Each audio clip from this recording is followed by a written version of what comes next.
Good day, future RMTs. Welcome to our first lecture about history and development of medical technology. Okay, this is our first topic in MLS 209, MedTech Laws and Bioethics. All right, so our learning outcomes for this lecture is to recall the history and the development of medical technology program in the Philippines and discuss the legal soundness and issues pertaining to the profession. But before anything else, I would like to give you a brainstorming activity. How do you define medical technology? Maybe some of you, no, even though that you are taking up Bachelor of Science in Medical Technology or Medical Laboratory Science, which is popularly known nowadays, there are still confusions in your mind. What is this program all about? Okay? What are the things being done by a medical technologist?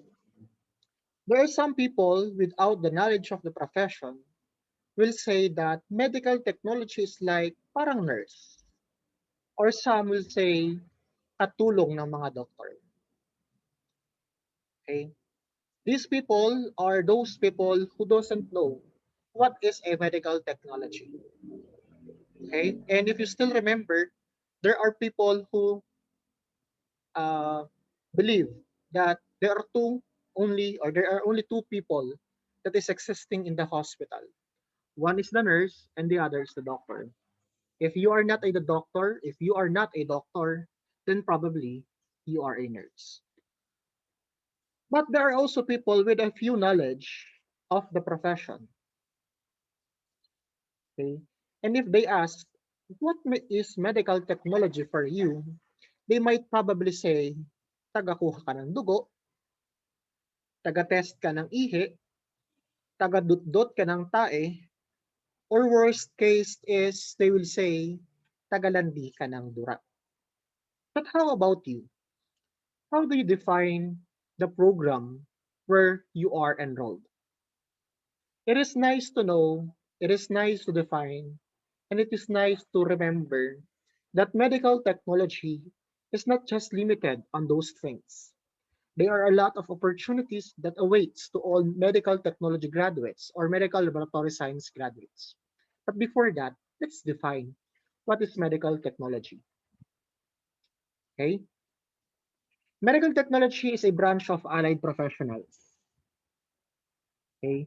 If we are going to discuss allied professionals, these are all professionals that is related in health practice. That could be doctor, that could be nurse, that could be pharmacist, radiologic technologist, physical therapist, occupational therapist, uh, what else? Midwifery. Those are what we call allied health professionals. And being a medical technology or medical technology is one of those. If we are going to put it in an umbrella, no? If we are going to put it in an umbrella, yeah, I am not good in drawing. Yan. If we are going to put it in umbrella, this is what we call the health profession.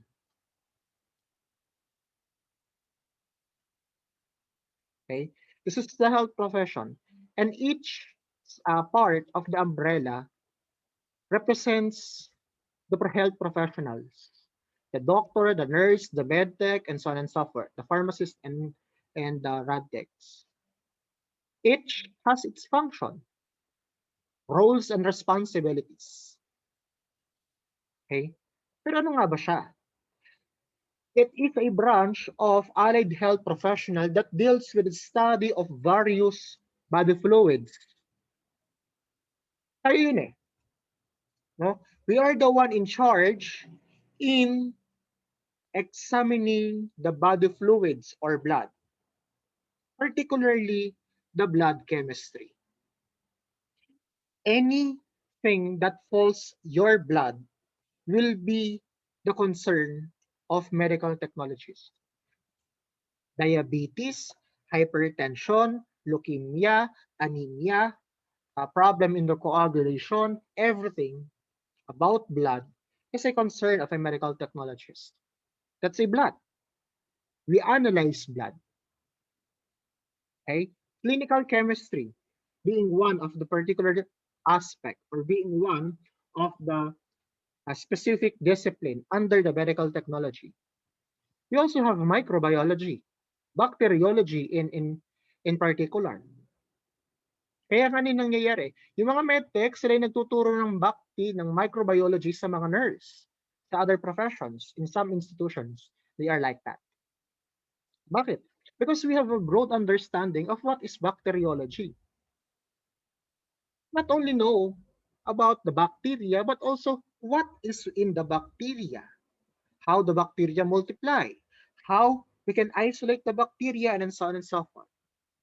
That's a specific discipline under the umbrella of medical technology or medical laboratory science. Well, of course, parasitology is also a part of it. Virology and mycology. Just so happen that virology and mycology is a 2-unit course in the medical technology program. But still, we are dealing with viruses. We are dealing with fungi. Okay? Aside from that is immunohematology. When we said immunohematology,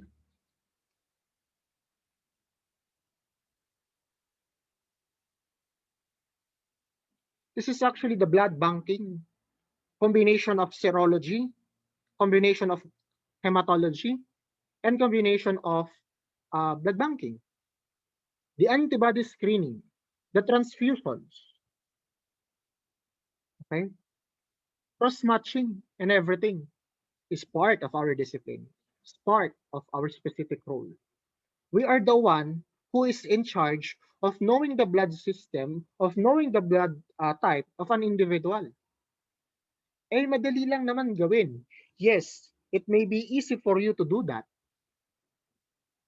But how about the technicality? It is on our control. You also have your hematology, no? All abnormalities in the red cells, all abnormalities in the white cells, and even in the platelets is under the auspice of our profession. Urine analysis and other body fluids, urine, sputum, semen, vaginal secretion, CSF, synovial, peritoneal, pericardial, all body fluids is also a discipline of a medical technology. We also have the tissue. We prepare the tissue samples for analysis. Histotechnology. So more than tagadut-dut ng ihi, o tagadut-dut ng tae, tagakuha ng dugo, yes, it might be our work, but our eyes can see what others cannot. Take note of that. These eyes of a medical technologist, no, allows us to see which others cannot. So more than tagakuha ka lang ng dugo, you are more than that. You are more than that. So I hope at this point in time, being a second year student of MLS program, you are able to define what is this profession is all about. Now, if we are going to recall or trace the history of medical technology, not only in the Philippines, but history of medical technology worldwide, we can say that the history of our profession has a rich history, like the Philippines. No, may mayaman tayong kultura, may mayaman tayong kasaysayan. And we can trace it back, the history of the profession can be traced back during the ancient times. No? Yung mga panahon ng sinaunang tao. Okay? The evolution of the practice in the Philippines can be linked in the evolution of the practices of clinical laboratory, no, of Europeans. Well, of course, in the application of the modern works of American application or American occupation. Okay? Ano bang ibig sabihin pag sinabi nating in ancient history, ancient times, ancient laboratory times? It means that it is the earliest laboratory works and activities. Before, how they will know that you have any problem in the urine? How they will know that you have a problem in your bowels? Meron tayong tinatawag na humoral bowels before that was coined by Hippocrates, the father of medicine. So, kaya nga tayo may tinatawag na Hippocratic Oath. Ibig sabihin, from the medicine itself, doon mag-umpisa, that is the start of the development. Later, you will realize, bakit nag-evolve ang laboratory medicine? Okay? Laboratory medicine, that's other term for us. Okay? So we can trace back again, like what I've said, in ancient times. Ano meron dito? Depends on the clinical symptoms na during those times. Okay? Being pale, being yellowish, or you have something abnormalities in your physical characteristics is just the basis of knowing if you have a health condition. I'm sorry. Okay? Therapeutic is available only in upper class. Well, no? Noon palang unang panahon, therapeutic is available only in the upper class. But how about today? Is it still relevant? Well, I think you will agree with me if we will say that therapeutic is also available nowadays sa mga mayayaman lang. Kapag mahirap ka, mamamatay kang mahirap. Oh, there's a ritual and sacrifices. Offering of blood, offering of something. Okay? Until such time that Hippocrates discovered what we call uroscopy. And what is this? This is, he was able to formulate a book about urine analysis. So yun yung pinagmula ng urine analysis, yung uroscopy. At anong ginagamit doon? It uses urine for diagnosis. To diagnose the condition. Okay? The Greeks were able to identify diabetes using urine. If the urine from the patient attracts it is an assumption that the patient has a diabetes. Okay? Chinese were able to invent inhalation immunization. May mga powder silang na-invent which includes in the prevention of the chicken pox. Romans invented laboratory materials. Ano pong mga laboratory materials ito? It is the forceps, scalpels, specula, and surgical needles. Indians were able to practice toxicology, agadantara, a distillation for pharmacy. Okay. Herodotus, no, he is an Egyptian. Okay, he said that Egyptians are the healthiest next to Libyans. Rufus described hematuria. What is hematuria? The presence of blood in the urine. Could you imagine? From Hippocrates, na-discover niya yung urine to use for diagnosis, Rufus was able to describe hematuria. And remember, there are two types of hematuria, macroscopic hematuria and microscopic hematuria. From the word itself, macroscopic, it can be seen through our naked eyes. And when you said microscopic, you cannot see it, but there is a presence of blood in the urine. However, you can only visualize it by the use of the microscope. And we have the humoral pathology, which was mentioned a while ago. Ano yung mga humoral pathology na yan na sinasabi? We have the yellow bile, okay? We have the yellow bile. We have the black bile. And we have the blood. Of course, we have the phlegm. And these are the four biles. And remember this, guys.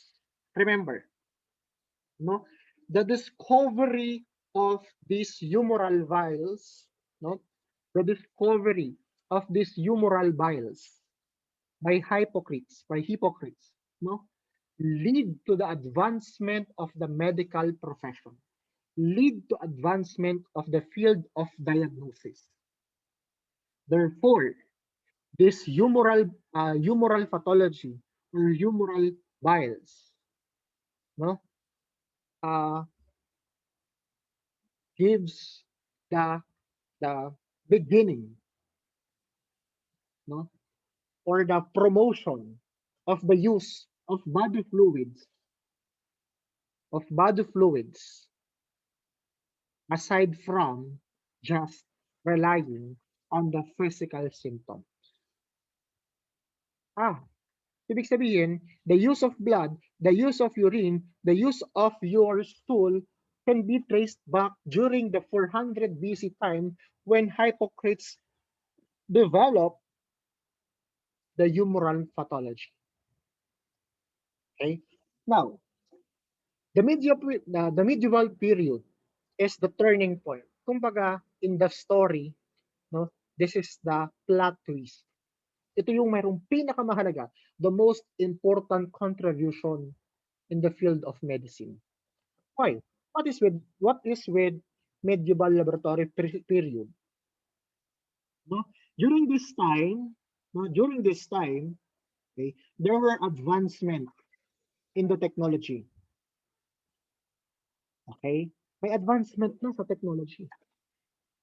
Nakapag-discover na sila ng mga equipment that can be used for diagnosis. Microscope was invented, no? By Zacharias Janssen. Hindi naman si Anton van Leeuwenhoek eh. Siya yung unang nakagamit. No? Siya yung nakapag-define ng prokaryotics. Pero hindi naman talaga siya. No? It was Zacharias Janssen. Okay? So the discovery of the microscope opens the opportunity for all to discover equipment that can be used for the laboratory practices. Okay? So aside from there is a development in the technology, this also opens the eyes of our predecessors, no? Yung mga pinagmulan natin, sila yan. Because diseases start to emerge. Okay? Pitcher, a Jesuit priest, pare, was able to use the microscope to investigate the cause of diseases. Robert Hooke, a philosopher, an English philosopher. In fact, Robert Hooke is also an architect and a polymath. But he was able to publish Microphagia, which is an illustration, no, pictured of his observation using microscope. Marcello Malpighi, Italian microscopist, the embryology of chicks and the histology and physiology of glands and the viscera. Okay. Jean-Baptiste Helmont, gravimetric analysis of urine. Kaya pala nauso yung mga refractometer na yan because of Helmont. Becker's, no, protein in the urine, proteinuria, a marker of a problem underlying condition in the glomerulus. Bakit? Glomerulus cannot pass. Protein, no, particularly albumin, cannot pass the glomerulus because of its high molecular weight. Pero bakit nagkakameron ng protein in the urine? Because of the problem in the glomerulus. Okay? Richard Lower, first blood transfusion in animals. William Hewson, physiologist, process of coagulation. Kaya ka pala merong intrinsic pathway, extrinsic pathway, common pathway, and how the blood coagulates. It is because of William Hewson. Francis Home, yeast test for sugar in the urine. Remember people, yung may mga diabetes, they are prone of fungal infection. They are prone of urinary tract infection because of the presence of what we call glycosuria, which permits the bacteria and other microorganisms to multiply because of the glucose present in the urine serves as their nutrients. Okay, sugar in the blood, in the urine of the diabetic, Dobson. Okay. That is why the medieval period is considered as the turning point. No? Ito yung mayroong pinakamagandang naging contribution. Why? Number one reason is because technology is evolving, diseases is also emerging. Since diseases is emerging, therefore, there is a need for these medical practitioners, no, to answer the call or to answer the demand of these diseases. Okay. Well, aside from this, there are a lot other. There are still many people who contributed to the development of medical technology and the laboratory practices. Okay, but for the benefit of the time, we will just deal with these people. Now, the question is, how is the medical technology begins in the Philippines? Okay, in the 19th century, no? In the 19th century, there was an outbreak of disease in Europe. Okay, there was an outbreak of disease in the Europe. Could you imagine? Imagine, COVID-19 happens in the 19th century, where people has a limited knowledge, walang technology pa, there's no internet, means of communication mabagal. But during those times, they were able to invent test for that. What more pa ngayon, di ba? Okay, coming back. There was an outbreak of disease in the 19th century in Europe, which opened the eyes, no, of Europeans that there is a really a need for laboratory medicine. Now, because of this realization, no, because of this realization, uh, they discovered techniques. Okay, they discovered techniques in order to detect the diseases. Okay, yung mga Europeans naka-discover with the help of the practices of the Americans. Okay, yun nga lang, yung laboratory practice of Europeans is materialistic and impious. Okay. Now, what happened? As the Spanish era ended in the Philippines, no, the Spaniards concedes to the country to Americans. Pinasa nila tayo di ba? Merong treaty. We thought that Americans will save us.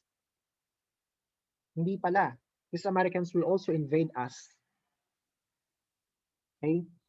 The University of the Philippines, the University of Santo Tomas, UST, no, offered courses, okay, offered courses for what? For medicine and other natural sciences. Yun nga lang, nagkukulang, no? Hindi pa rin particular into medical laboratory science until such time there was a missioner in the name of William Herrick who came into the Philippines and was able to realize that there is a lagging, missing part of laboratory medicine.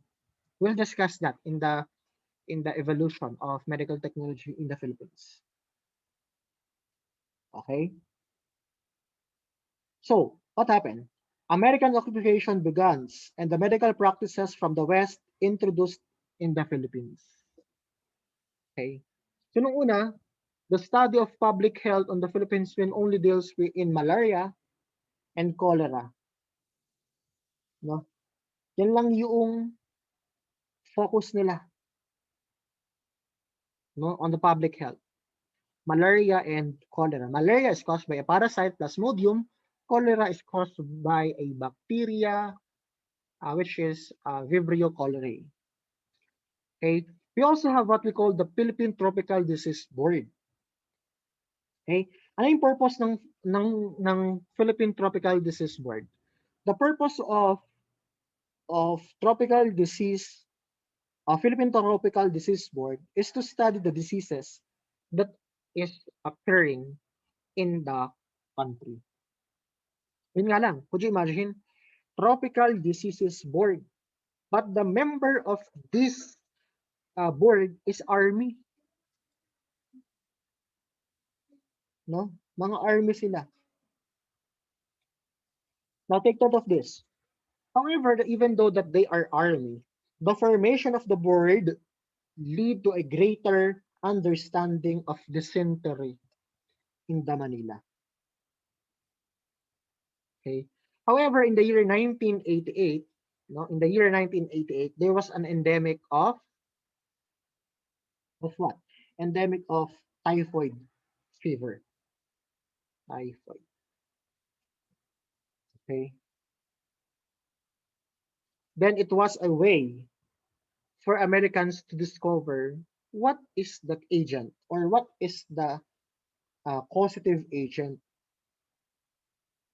of that disease.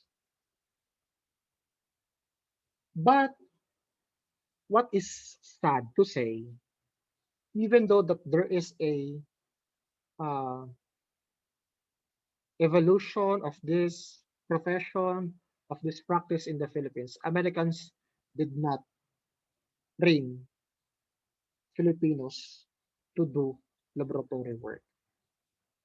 Meron ng medtech, meron ng laboratory medicine in the Philippines.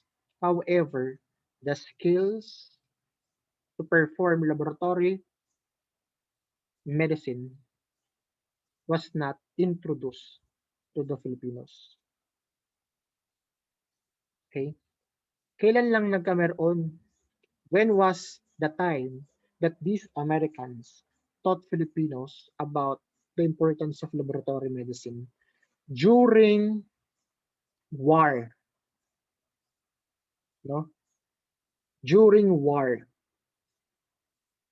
Doon lang nagkameron ng chance. Pero limited pa. Okay? So this is what I'm telling a while ago. The members of the Philippine Tropical Board are all Army. Okay? Now, what triggered medical technology in the Philippines? Okay?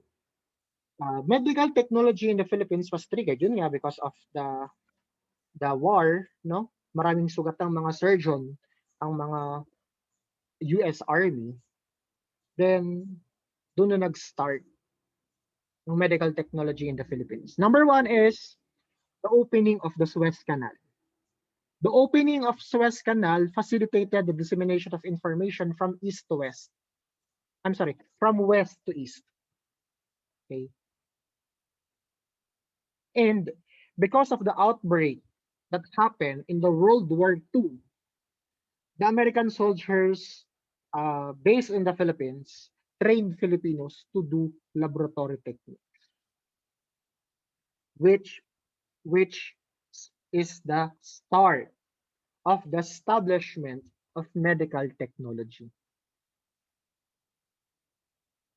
Okay, the training of Filipinos about laboratory medicine, no, triggered what we call the first laboratory in the Philippines. And the first laboratory in the Philippines is known to be the Public Health Laboratory, now known as the Manila Public Health. No? One of our former instructors, yung dati kong mga teacher, yung isa sa dati kong teacher was a former medical technologist in Manila Public Health. Okay. Now, this public health laboratory, or the first public health laboratory in the Philippines, was headed by Dr. Pio de Roda. Please remember that. Dr. Pio de Roda. No? It was headed by Dr. Pio de Roda and located at Quiricada Street, Santa Cruz, Manila. Okay? So public health laboratory is now governed or uh, managed by the City Health of Manila. Okay, so we have what we call the Manila Sanitarium and Hospital, which begins in the year 1929. No? In July 1929, we have what we call the Manila Sanitarium and Hospital. However, no, even though it's a hospital, it is considered as a clinic. No, it is a clinic that is being managed by Dr. Horace A. Hall. Okay, it was managed by Dr. Horace A. Hall. Dr. Hall is a medical missionary. No, a medical missionary. The demands of its services increased after the 1940. And between 1947, no, yung demand is in the year 1940, and between 1947 to 1949, there was a revision in the what you call this, Manila Sanitarium and Health. Okay? And it was managed na by Mrs. Willa Hedrick. Sino naman si Mrs. Willa? Si Mrs. Willa Hedrick is asawa ni Mr. Hedrick. What a nice joke, sir. Yeah, kidding aside, mag-asawa at asawa naman talaga yan ni Mr. Hedrick. Sino si Mr. Hedrick? No? Si Mr. Hedrick or si Dr. Elvin Hedrick, baka natawa na kayo dyan, no? Si Dr. Elvin Hedrick, sila yung mga missionary, an Adventist missionary who came here in the Philippines, and Mrs. Willa Hedrick realized, no, realized that there is a need for medical technology in the Philippines for laboratory medicine. Therefore, they offered training for laboratory medicine. There is no formal education yet. Ang meron pa lang, training. Until such time, no? Until such time, they realize that there is a really need of a formal education in the Philippines. Okay? It is the first laboratory in the Philippines is now known as the Adventist Medical Center. Okay? And the first school to offer medical technology program is Philippine Union College. Okay?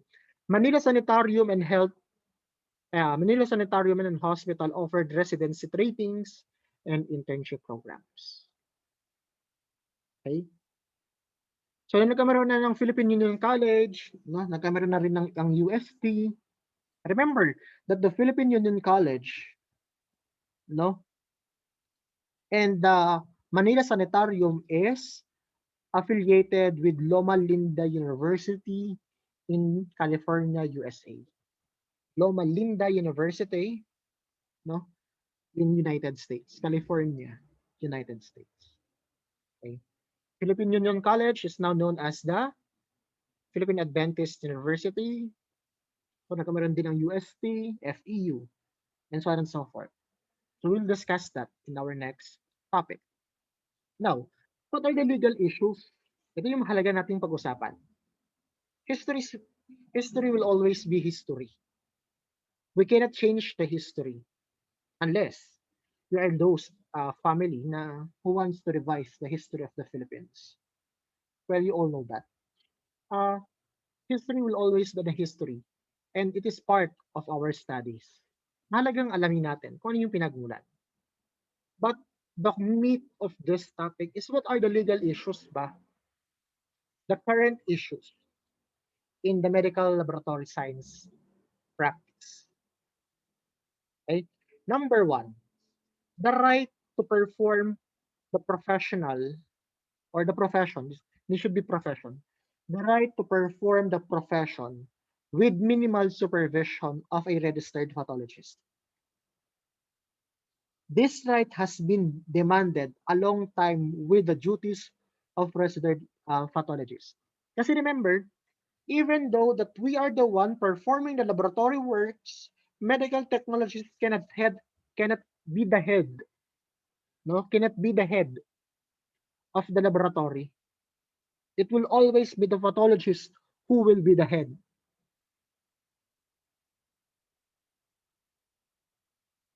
Okay? It is their duties to head the laboratory, whether they are anatomical pathologist or clinical pathologist. Pero kung tutuusin naman, if we are going to realize, no, if we are going to take a look with the current setup, pathologist is not inside the laboratory. Pathologists will only visit the laboratory every time that there will be a visit from external auditors. Pathologists will only be present if there is a problem. But the day-to-day basis of laboratory, medtech lang ang nandyan. It is only the chief medical technologist. It's a right issue. Pathologists are sending results, even though they are not present in the laboratory. So what is the purpose of having the pathologist as the head of the laboratory if they are not 24/7 inside the laboratory? Unless otherwise, you are a training hospital for pathologists and there is a 24-hour duty pathologist, like in Batangas Medical Center. Batangas Medical Center offers residency training for pathologists. They have pathologists 24/7. They can ask anything they want.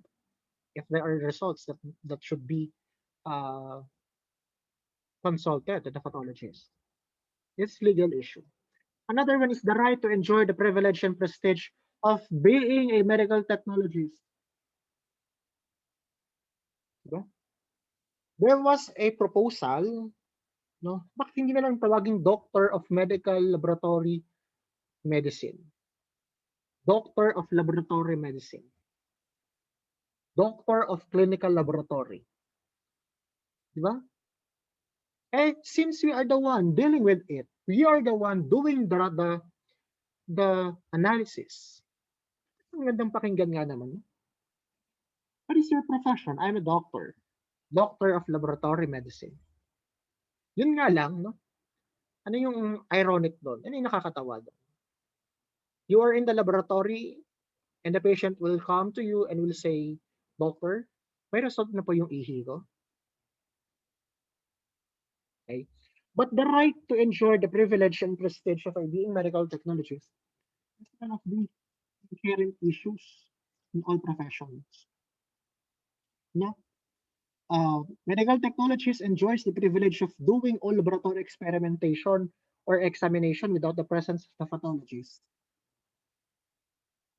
Or if doctor of medicine will not be appropriate, clinical scientist. I am scientist, Mark. Di ba? Yung mga doktor, tinatawag silang doctor, blah, doctor, blah. Yung mga engineer, engineer, blah, engineer, ano man. Yung attorney, meron silang ATTY sa unahan. Yung engineer, mayroong ENGR sa unahan.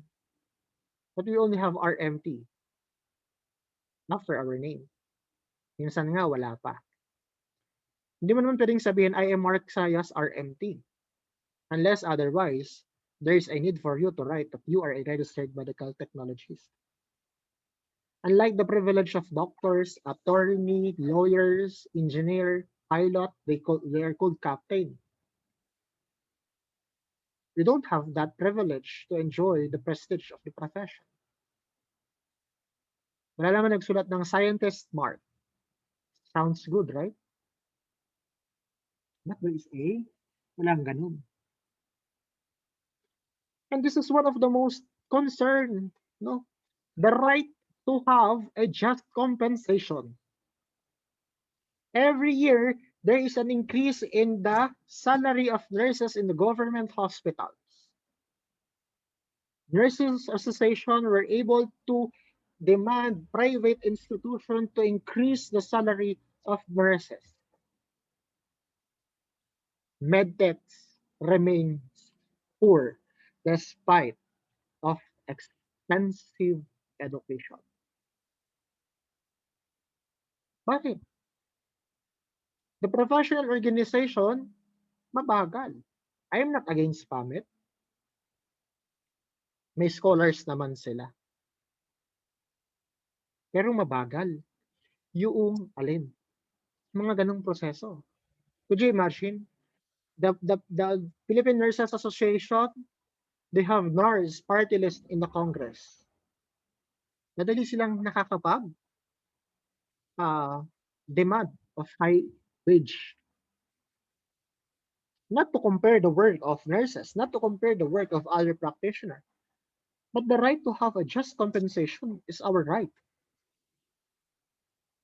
I know that you are all aware of what happened in the Philippines during the COVID-19 pandemic, most especially during the first wave of the lockdown, where medical practitioners, including medical technologists, requires to work 24-hour duty. Some were required not to work for 24 hours, for 12 hours, because of the scarcity and the demand in the supply of medical technologists. Because medical technologists or other health practitioners or even other professionals are leaving the country because compensation wise in the Philippines is not right. Remember, I want to share this to you. When I was working in the hospital, my salary is just 10,000 a month. Wherein in that 10,000, ibabawas sa'yo ang SSS, ibabawas sa'yo ang PhilHealth na kinukurakot lang naman nila, ibabawas sa'yo ang tax, 10,000, mababawasan ka pa ng tax. Ano pa yung matitira sa'yo doon? I am single. I don't have my own family yet. But that 10,000 wage, that 10,000 salary is not enough for me to survive my daily living. What more pa kung meron akong 3 anak? Okay? Swerte mo kung nasa government hospital ka. The meaning of compensation, of just compensation, means fair, including the benefits. Ang problema, walang hazard pay. Yung nagbigay ng hazard pay ang gobyerno, nurse at doctor lang. Kasi sila lang daw yung exposed. How poor medtech? You are the one dealing with the sample and you don't have hazard pay. One of my friend is working in the hospital, government hospital. Pero naman daw silang hazard pay. No 4K as per the president announced in the public.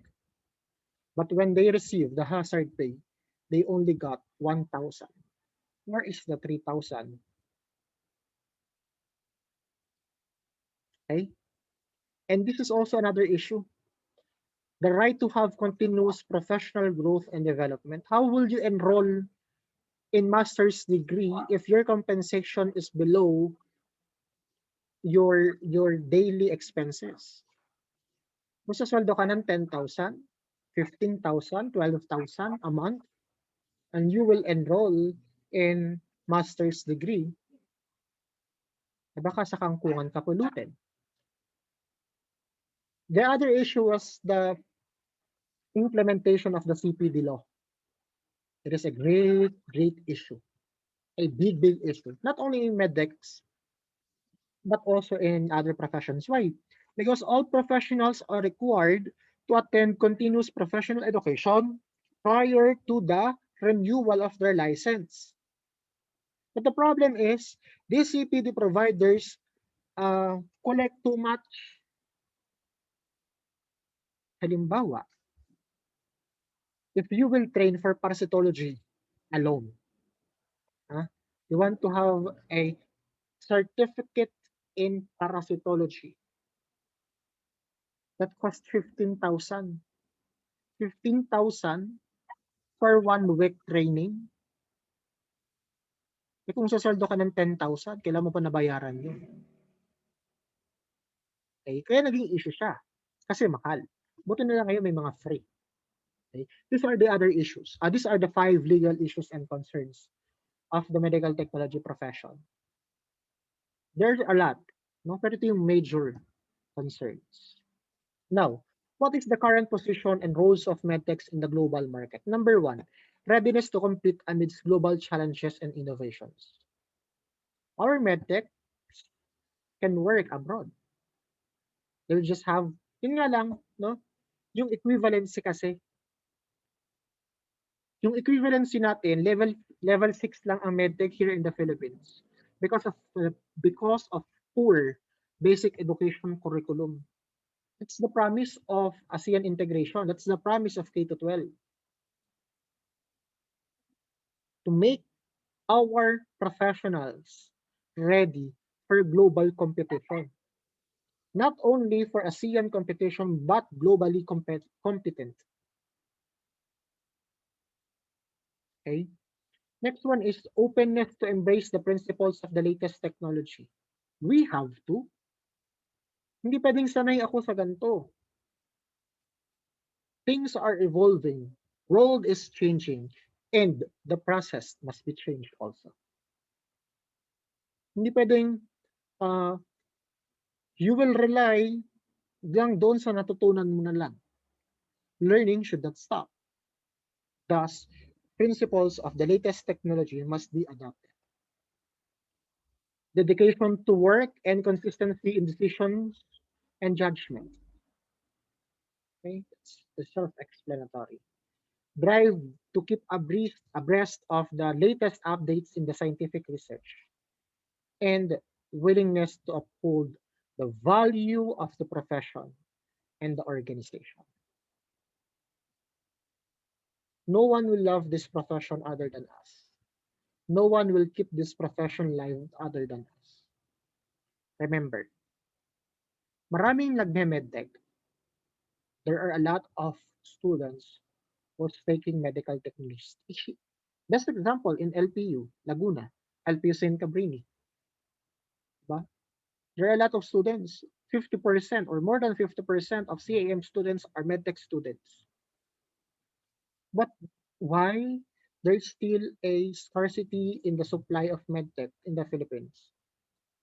Out of 100, ito na lang, out of 100 medtech students, 50% of that will go abroad. 30% of that will proceed to medicine. 10% of that will work for laboratory medicine. And the other 10% will work for other work. Med reps, medical representatives, in other works such as, for example, pharmaceutical companies. Kaya mababa. For example, us, we're in the academy. Okay?